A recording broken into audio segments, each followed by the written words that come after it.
Обсудить наболевшие вопросы и наладить диалог. Общественность Сунжинского района и представители правоохранительных структур признают, проблем много, и все они требуют неукоснительного решения. Одна из – дорожно-транспортные происшествия. Несмотря на то, что их количество за последние годы снизилось, ситуация по-прежнему остается неутешительной. На территории Республики Ингушетия произошло 219 дорожно-транспортных происшествий. В аналогичном периоде 2021 года произошло 186. Цифры сами за себя говорят. В которых 57 человек погибло, в прошлом году 52, и 338 человек получили ранения. В аналогичном периоде 292. Изменить статистику сможет только сознательность граждан, которую нужно прививать с детства, отмечают на встрече. Старейшина села Хасан Абадиев считает, что мер, применяемых органами правопорядка, недостаточно, и с нарушителями ПДД нужно бороться жестче. Нарушение скоростного режима няшка. Нарушение сплошной линии. Посточка зиглат. Наказания слабые. Тогда мы все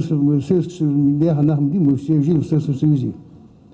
Тогда человек без прав не мог, боялся ехать куда-нибудь. Хоть куда мы ехать, боялся без прав ехать. Одного участкового хватало в селе, 2-3 селах одного участкового хватало, чтобы там был порядок.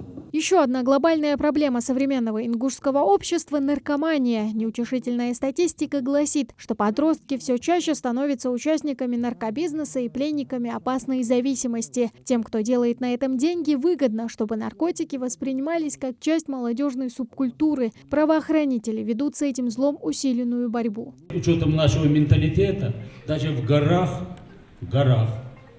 девочки, школьницы таблетки употребляют. Это стыдно даже говорить. Закладчики с Саранска, с Саратова прямо оттуда ехали до границы Азербайджана. По всем республикам закладки делали. Поэтому эту группу, задержали, установили в городе Назран. Такие мероприятия проводятся на регулярном основе. Правоохранители и представители общественности едины во мнении, что действовать нужно сообща, не делая поблажек тем, кто приступает закон. Поработали участковые, пожалуйста. Пусть они ночью немножко поработают. Участковые есть. Надо, я всегда говорю, я буду помогать. Потому что я председателем диаспоры был, полномочный представитель в общественном совете, при МВД был. Я все эти вопросы знаю.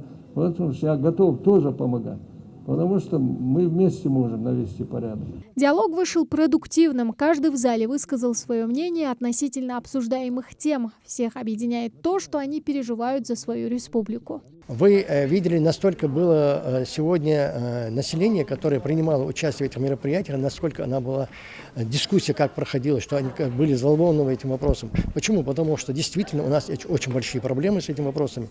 Я надеюсь, что такие встречи принесут нам пользу, и поэтому мы и будем проводить те мероприятия в каждом населенном пункте. Укрепить доверие между обществом и органами внутренних дел. Завершая встречу, собравшиеся подчеркнули значимость таких встреч. Тамара Хашагульгова, Магомед Даскеев, Новости 24.